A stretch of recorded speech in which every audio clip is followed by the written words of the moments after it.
Salam jumpa kembali poros dulur di acara Tunta Braminers, program berbagi inspirasi dari para Braminers untuk Nusantara.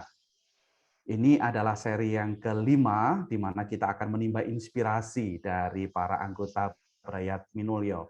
Dan pada kesempatan hari ini sudah hadir di hadapan kita Mas Franciscus Asisi Adi Hendro, yang lebih akrab dipanggil Mas Adi atau Mas Adi Hendro. Beliau adalah senior di anggota di Brayat Minulyo dan juga praktisi senam saat ini yang sedang banyak penggemarnya ya, yaitu Bioenergy Power. Nanti kita akan banyak juga, mungkin Mas Adi nanti akan bisa sharing ya dalam kesempatan itu. Dan pada malam hari ini, Poros Dulur, kita akan berbincang banyak hal mengenai bagaimana kita melayani tanpa henti. Ini tema kita di perbincangan malam hari ini. Baik, selamat malam Mas Adi. Selamat malam Mas Andi. Berkah dalam, sehat selalu, semangat. Berkah dalam, salam sehat selalu ya, luar biasa semangatnya terasa. Apa ini Mas Adi Hendro aktivitas saat-saat ini nih? Saya ingin tahu nih. Waduh, saya itu pensiun tahun 2013. 2013, jadi ya sudah 9 tahun. Sekitar 9 tahun lah ya. Lalu aktivitasnya ya paling banyak menyita waktu saya adalah saya melatih senam BEP, Bioenergy Power. Itu yang paling banyak menyita waktu. Hampir setiap hari ada. Dulu selama COVID, ada PPKM, saya memang pakai Zoom. Jadi ada beberapa grup yang saya layani melalui Zoom, kebanyakan para adik Yuswa lanjut usia. Terus ya sekarang sudah mulai 2 minggu ini kita mulai tatap muka, Mas Andi, mulai latihan di gereja, di halaman gereja. Iya, yang pasti lumayan. Yang pasti saya pernah ya. Halo. Termotivasi, terharu. Jadi saya semakin semangat karena ya jelek-jelek hidup saya menjadi berkat gitu. Mas Adi, yang pasti saya pernah mengalami juga untuk latihan Bioenergy Power itu dan sangat luar biasa. Tapi nanti kita akan bahas itu lebih detail ya, Mas Adi. Nah, baik. Mas Adi, maaf. Selama ini kalau saya boleh tahu sebelum pensiun berkaryanya di mana, Mas Adi? Saya itu keluar dari MSF itu tahun 1984. Saya keluar, sudah lulus sampai tingkat 6, sudah menjelang tabisan. Lalu karena saya undur, saya ditempatkan di Argodirono, tugas pastoral di situ. Lalu pertengahan tahun 84 itu saya langsung bekerja ke kelompok Kompas Gramedia. Di sana saya masuk di bawah pimpinan dari Mas F.E. Winarto dulu, dari MSF juga. Pak Winarto dulu terkenal, mungkin dengar nama Capet-Capet itu ya, Mas Winarto. Saya di Personalia waktu itu, namanya Personalia. Terus kemudian ganti PSDM, pengembangan sumber daya manusia. 7 tahun saya di Personalia. Kemudian karena penerbitan buku membutuhkan tenaga, saya ditarik ke penerbitan buku sebagai tenaga di redaksi produksi. Jadi saya di situ justru lebih lama saya. Saya jadi masuk kelompok Kompas Gramedia itu dari tahun 2000, tahun 1985 sampai 2013. Ya sekitar 28 tahun. Luar biasa Mas Adi. Ya, pengalamannya ya paling tidak menerbitkan buku. Dari naskah masuk sampai diolah di redaksi, lalu menghubungi percetakan, sampai masuk ke percetakan dan didistribusikan ke toko buku. Ya. Nah, ya. Nah, Mas Adi, selama Mas Adi bekerja selama 28 tahun ya, kalau ya, boleh sekitar itu. di sekitar 28 itu. Mungkin boleh dibagikan kepada kami semua di Braminers, terutama yang muda-muda ini. Spirit apa sih Mas Adi yang bisa membuat Mas Adi selama bekerja begitu lama itu betul-betul bekerja dengan sungguh dan kemudian ya tentunya bermanfaat ya, artinya banyak hal yang telah dilakukan di bidang pekerjaan itu. Mungkin ada spirit atau sesuatu yang dipegang sehingga menjadi seorang pekerja yang profesional atau pekerja yang sukses. Saya waktu itu karena lulusan dari seminari, pengen meneladani Santo Yusuf. Santo Yusuf itu seorang pekerja yang keras dan dia tekun, tidak banyak ngomong. Dan motivasi yang kedua, saya pengen menjadi, ya ini idealitas saya dulu ya, pengen menjadi contoh bagi banyak orang. Supaya ini loh namanya bekerja itu demikian. Jadi mungkin bisa menginspirasikan orang-orang sekitar saya yang bekerja.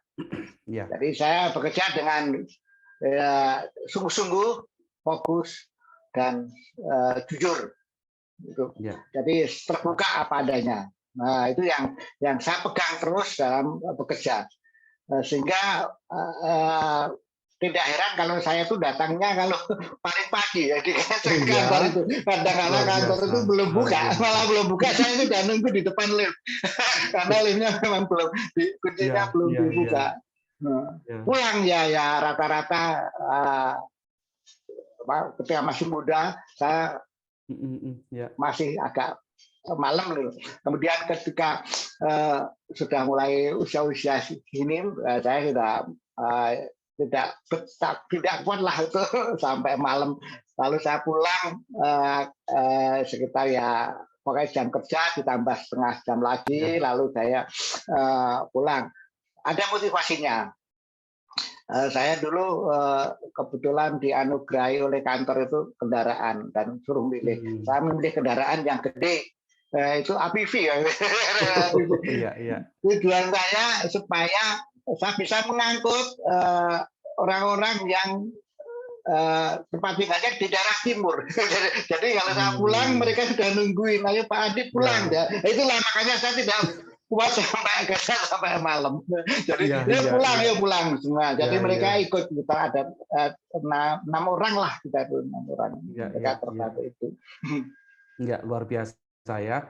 Jadi rupanya keinginan untuk bisa menjadi seperti ya idealis yang seperti Santo Yusuf, seorang pekerja keras, itu selalu menginspirasi dan akhirnya itu terwujud di dalam dedikasi Mas Adi di dalam setiap pekerjaan. Dan tanggung jawab setiap ada tugas yang diberikan gitu. Ya, luar biasa. Nah, setelah 28 yang kini kan sekarang sudah artinya sudah pensiun ya, Mas Adi ya. Nah, saat ini apa nih pekerjaan utama? Mungkin masih ada selain tadi yang sudah sempat juga disampaikan dalam pelayanan. Saya itu mengambil pensiun dini, Mas Andi. Pensiun normal itu 60 tahun. Umur 60 tahun berpensiun. Saya mengambil umur 58. Umur 58 saya mengundurkan diri pas posisi saya di puncak. Saya mengundurkan diri. Saya berpikir lama waktu mengundurkan diri. Banyak orang yang menyayangkan, bahkan pimpinan juga sebetulnya ngudeli gitu ya. Tapi saya sudah ambil keputusan penuh. Beberapa pertimbangan saya sampaikan bahwa yang pertama memang kalau saya di atas terus, lalu di bawah saya kapan menggantikan saya, menunggu saya pensiun. Makanya saya ambil keputusan saya umur 58 pensiun, lalu ya benar ya lalu bahwa saya lalu naik menggantikan saya. Itu mungkin rahmat bagi dia ya. Lalu yang paling penting saya itu merasa dapat banyak anugerah dari Tuhan. waktu saya keluar dari seminari itu nggak ada babi bu, langsung masuk ke Kompas Media tanpa suatu hambatan apapun. Bahkan saya nulis lamaran kerja itu di kantor. Karena tanyain, lah mana lamaran kerjanya? Belum bikin, karena kita kan nggak tahu sama sekali. Seminari mana tahu lamaran kerja. Maka itu bikin lamaran kerja, saya nulis lamaran kerja itu. Sampai karier itu kayaknya berjalan mulus. Lalu saya merenung, ini semua adalah anugerah Tuhan. Saya banyak berhutang pada anugerah-anugerah itu dari Tuhan. Selain mensyukuri sengaja mensyukuri anugerah Tuhan, saya berhutang. Mungkin kalau saya pensiun adalah saatnya saya harus membalas, bukan membayar kebaikan Tuhan itu dengan apa yang saya punyai. Moto saya makanya nemo debt quod non habet. Artinya Pak Adi, Mas Adi? Saya tidak bisa membagikan apapun yang saya tidak punya. Kalau saya mempunyai sesuatu akan saya coba bagikan. Nah, kebetulan saya mengambil sertifikasi itu pelatih PEP, senam kesehatan. Lalu ya saya coba bagikan kepada orang-orang, terutama yang membutuhkan. Dalam hal ini yang membutuhkan itu banyak lansia. Saya menyadari bahwa lansia itu paling banyak membutuhkan biaya kesehatan. Iya.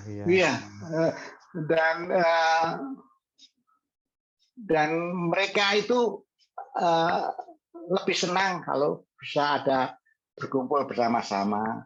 Meskipun tidak olahraganya itu tidak full dan tidak bagus, tapi mereka bisa berkumpul bersama, bersilaturahmi, bergembira, itu membahagiakan mereka. Dan itu bagi mereka itu sebagai cagak urip lah. Cagak urip itu yang menyangga kehidupan. Mas Adi, artinya saat-saat ini hidup Mas Adi sungguh dipersembahkan atau diperuntukkan dalam pelayanan melalui senam bioenergy power ini ya. Ya, paling tidak itu. Lalu yang apa yang saya punya lah, saya kan bisa juga sedikit-sedikit main organ, jadi masih dipakai sebagai organis di gereja yang paling tua. Bapak-bapak itu anak-anak muda, yang paling tua umur 67 sebenarnya masih jadi dianggap organis. Lalu ya saya bisa nulis-nulis sedikit, dipakai oleh gereja untuk bikin renungan-renungan di buletin gereja. Sebulan 2 kali saya mengisi gitu. Ya semampunya Mas Andi. Pokoknya yang saya punya saya coba karena dalam rangka apa ingin membayar apa yang Tuhan berikan pada saya luar biasa. Ya. Itu motivasi saya. Semangat artinya keinginan untuk dalam bahasanya Mas Adi untuk membayar segala kebaikan Tuhan yang selama ini diberikan dengan pekerjaan yang mudah saat melamar sampai akhirnya dalam perjalanan waktu 28 tahun dan saatnya saat ini betul-betul dipersembahkan melalui pelayanan yang tanpa henti ya kalau saya melihat dari ini juga di Bioenergy Power yang sampai saat ini kalau di Bioenergy Power itu sudah ada berapa grup yang Mas Adi layani? Di Santa Ana itu ada kira-kira 8 grup, 8 kelompok komunitas. Kelompok hanya di satu paroki saja itu ya? Satu paroki, karena ada yang kategorial, lalu bikin nggak mau campur dengan yang lain. Ada yang umum, terus ada yang kelompok lingkungan, pengen sendiri ya kalayani. Lalu yang muncul baru ini kelompok lansia dikenat juga pengen. Itu sudah 2 tahun, sudah berjalan 2 tahun. Jadi sekitar ada 12-an lah. Terus saja tidak saya sendirian, saya juga ada dibantu beberapa orang yang sudah menjadi pelatih juga. Ya, berarti saat ini sekitar 12 grup. 12 grup yang dilayani. Itu baru satu aktivitas ya, belum lagi yang aktivitas yang lain. Ya, makanya. Tapi ada nggak Mas Adi tantangan yang terberat yang dihadapi saat pelayanan itu? Saya tantangan pasti ada, tapi selalu saya hibur dengan buah-buah ya, buah-buah yang saya dapat yang membahagiakan. Baik bagi mereka juga, terutama bagi saya sendiri. Kalau mereka bahagia, saya bahagia. Tantangan yang paling berat itu adalah apa ya? Konsistensi pada niat kita. Konsisten itu agak berat. Karena ya namanya melayani orang-orang sepuh itu kita harus pancang ususnya. Artinya mereka tidak mau gitu, atau resistennya seperti apa? Tidak bisa atau menolak atau ya kadangkala latihan itu mereka datang, kadang-kala tidak. Kadang-kala yang datang banyak, tapi kadang-kala sedikit, cuma 5 orang, 2 orang, 3 orang. Termasuk ini Mas Adi, kita kan pernah itu ya Braminer untuk mengadakan hanya berapa kali itu ya, 2-3 kali. Setelah itu udah nggak ada lagi. Ini mungkin ini bagian dari resisten, gitu. Karena kita belum tahu manfaatnya yang besar itu seperti apa itu ya. Ya, kalau kita belum tatap muka memang gitu, Mas. Karena kalau melalui online kan kurang apa ya. Masih gitu ya, meraba-raba gitu. Kayak gini doang. Dan belum bisa merasakan manfaatnya. Kebanyakan orang yang setia dalam BP itu mereka yang dulu belajarnya sudah dari awal tatap muka, lalu penjelasan setiap kali ketemu, lalu ada penjelasan baru gitu kan. Jadi mereka setia. Ada yang setia dari awal sampai akhir juga banyak. Kira-kira saya mendirikan di Santa Ana itu sudah 5-6 tahun. Masih ada yang konsisten. Dan mereka kalau tidak ada latihan gitu malah mengejar supaya tetap ada latihan. Mereka itu merasa menjadi suatu kebutuhan. Nah, itu karena mereka sudah merasakan dengan latihan BP ini saya merasakan lebih sehat, lebih tidak gampang sakit, semacam itu. Lalu penyakit saya semakin berkurang meskipun tidak 100%, tapi mereka lebih menikmati. Tapi lebih daripada itu BP itu bagi saya adalah kesempatan berkumpul itu, silaturahmi dengan mereka. Saya merasakan betul sudah pensiun ini. Ya mungkin juga nanti Mas Andi atau teman-teman yang lain kalau merasa sudah sepuh gitu, lingkungan itu berbeda. Kita membutuhkan sekali jaringan, networking baru, lingkungan yang baru. Karena kalau di Qatar kan setiap hari kita bisa ketemu dengan orang-orang Qatar. Begitu kita pensiun, kita harus jaringan baru, teman-teman baru, teman baru. Tanpa itu kita akan gampang depresi dan sakit. Karena sendirian masa kesepian lalu. Mas Adi, apakah itu yang membuat Mas Adi ketika menghadapi tantangan atau resisten tadi itu ya, yang membuat Mas Adi tetap setia di dalam pelayanan? Apakah hal itu menjadi salah satunya, Mas Adi? Artinya karena justru ada kesempatan silaturahmi atau ada hal yang lain, Mas Adi? Ada selain itu komitmen itu ya, konsisten itu, ada kontinuitas. Yang kita alami juga ya, itu tantangan juga sebetulnya. Jadi banyak sekali yang merupakan hal penghalang untuk melanjutkan secara kontinu dalam waktu yang sama, hari yang sama, karena ya ada banyak sekali alasan.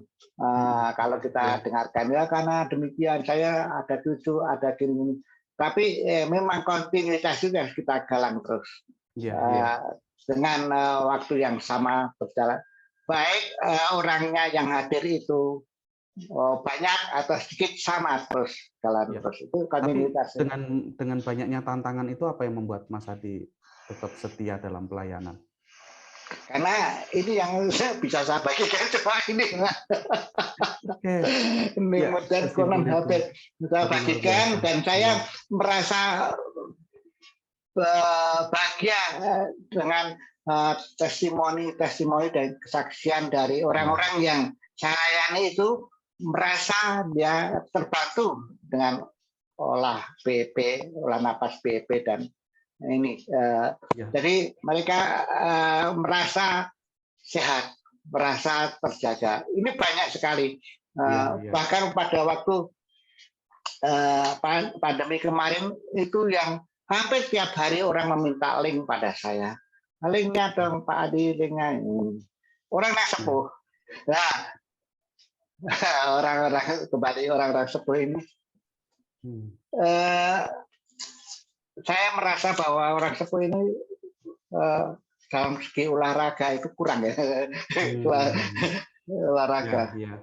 Dan kalau tubuh nggak bergerak itu menjadi kaku kan. Menjadi kaku, lalu pembuluh darah juga tidak bisa lancar, metabolisme nggak lancar. Maka ini salah satu olah napas dan gerak yang ringan tapi sangat bermanfaat bagi para lansia. Orang muda juga boleh, nggak ada orang muda. Tapi orang muda biasanya nggak sabar, bukan latihan. Artinya Mas Adi tadi yang membuat Mas Adi tetap setia walaupun ada banyak tantangan tadi ya, justru dari testimoni para peserta itu yang merasakan manfaatnya dan kemudian itu yang membuat Mas Adi bahagia dan terus-menerus berusaha untuk setia dalam pelayanan ini itu ya. Itu keren, itu luar biasa Mas Adi. Artinya apa yang dilakukan itu tidak sia-sia karena saya memberikan sesuatu juga yang berasal dari saya yang saya miliki. Saya juga kesadaran demikian Mas. Kesehatan itu ini baru saya sadari ketika saya sudah pensiun. Sadaran itu bukan klise ya, ini sungguh suatu harta yang paling mahal. Karunia Tuhan yang luar biasa yang diberikan kepada manusia. Saya kan banyak melihat kiri kanannya orang yang sakit lalu menderita tidak disembuhkan, sudah habis-habisan biayanya. Orang yang pernah merasakan sakit semacam itu, dia akan bisa mengerti bahwa kesehatan itu adalah harta yang harus kita jaga. Saya harus sepakat, kita rawat. Kita rawat. Nah, karena ini anugerah dari Tuhan sendiri, kesehatan. Saya harus menjaga dan merawatnya. Kalau saya sehat, saya bisa bagikan kepada orang-orang lain. Itu yang kalau bisa istilahnya dalam lagu kita menjadi berkat bagi orang lain. Luar biasa, Mas Adi. Keren sekali filosofinya soal menghargai hidup dan juga kesehatan, dan saya sungguh sepakat bahwa ya itu adalah sesuatu yang berharga. Mas Adi, saya ingin tahu nih, tadi kan banyak hal yang dilakukan dalam pelayanan, tapi dari kacamata Mas Adi sendiri, melayani sesuai dengan tema kita itu ya, melayani tanpa henti. Apa sih makna yang dihayati oleh Mas Adi dengan kata melayani tanpa henti itu? Mungkin ada beberapa pandangan atau kalimat tertentu yang Mas Adi hayati tentang pelayanan tanpa henti yang Mas Adi hidupi.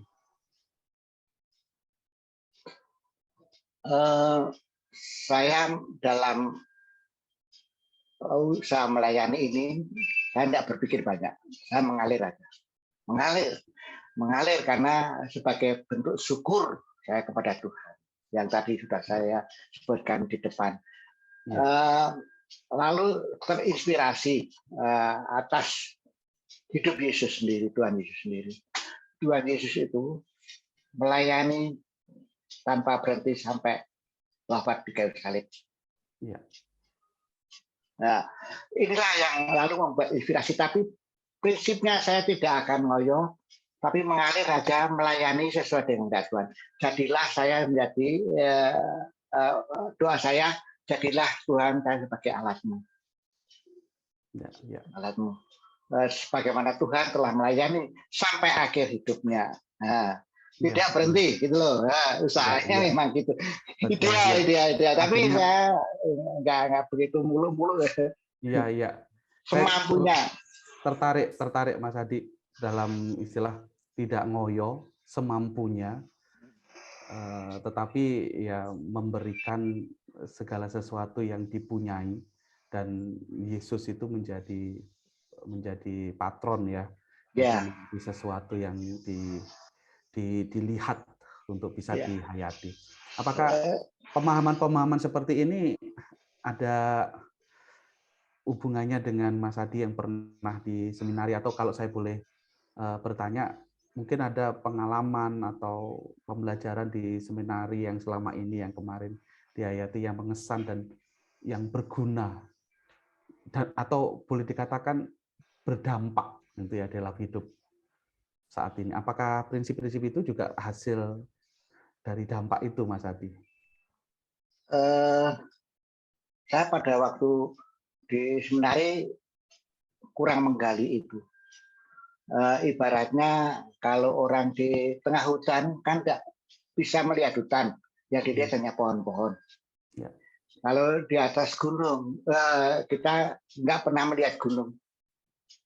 Karena yang dilihat hanya batu-batu dan tanah. Tapi kalau kita agak menjauh, melihat keindahan gunung itu. Ya. Kalau kita menjauh dari hutan, kita melihat ada hutan yang lebat. Tapi kalau di tengah hutan enggak. Pada seminari saya tidak melihat itu. Tapi begitu saya keluar dari seminari, saya melihat itu. Saya terus terang sangat kagum dan luar biasa terinspirasi dengan romo-romo yang misionaris. Misionaris itu sudah meninggalkan tumpah darahnya, lalu bekerja. Saya lihat dari pagi sampai malam. Kalau saya melihat romo Fikri itu dari pagi bangun sampai jam 1 malam dia masih ngetik, luar biasa. Itu bekerja keras yang luar biasa menurut saya. Yang menurut saya harus diteladani para misionaris itu. Pengorbanannya, etos kerjanya yang luar biasa, yang totalitas membaktikan seluruh hidupnya bagi tugas-tugasnya. Itu yang bisa saya lihat ketika saya sudah keluar. Padahal di dalam saya nggak melihat apa-apa ya. Karena berjalan begitu aja lah. Acara harian Dionus Kimamin, ada kerja bakti, ada opera, gini jalan tuh. Dan itu menginspirasi ya dalam arti tertentu dalam perjalanan. Oke, baik. Terima kasih Mas Adi. Ini sebetulnya saya ingin banyak berbincang nih Mas Adi, tapi waktu kita saya batasi supaya tidak lama, dan berharap juga nanti selalu ada sesi yang berikutnya itu ya yang terjadi. Mas Adi, sebelum kita akhiri, mungkin ada mungkin close statement dari perbincangan kita, atau mungkin ada sesuatu yang mau disampaikan kepada para Braminers semuanya, generasi muda yang mungkin bisa disampaikan saat ini, Mas Adi. Closing statement saya itu, saya mengutip lagu dari Hidup Ini Adalah Kesempatan. Bila saatnya nanti ku tak berdaya lagi, hidup ini sudah jadi berkah. Nah itu, jadi itu mudah-mudahan kalau sudah tidak berdaya lagi, hidup saya sudah jadi berkat bagi banyak orang. Artinya tidak ada penyesalan ya, karena sudah memberikan sesuatu untuk orang lain, dan dengan prinsip tidak ngoyo, tetapi memberikan, mengalir saja, dan memberikan semua yang dimiliki, lalu itu menjadi sebuah persembahan.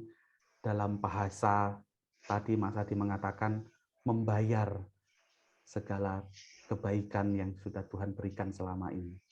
Mas Adi sangat luar biasa, menginspirasi. Semoga selalu sehat, tetap semangat di dalam pelayanan, dan selalu menjadi berkat bagi banyak orang. Terima kasih Mas Adi. Ya, mohon doanya. Kita selalu mendoa. Ya.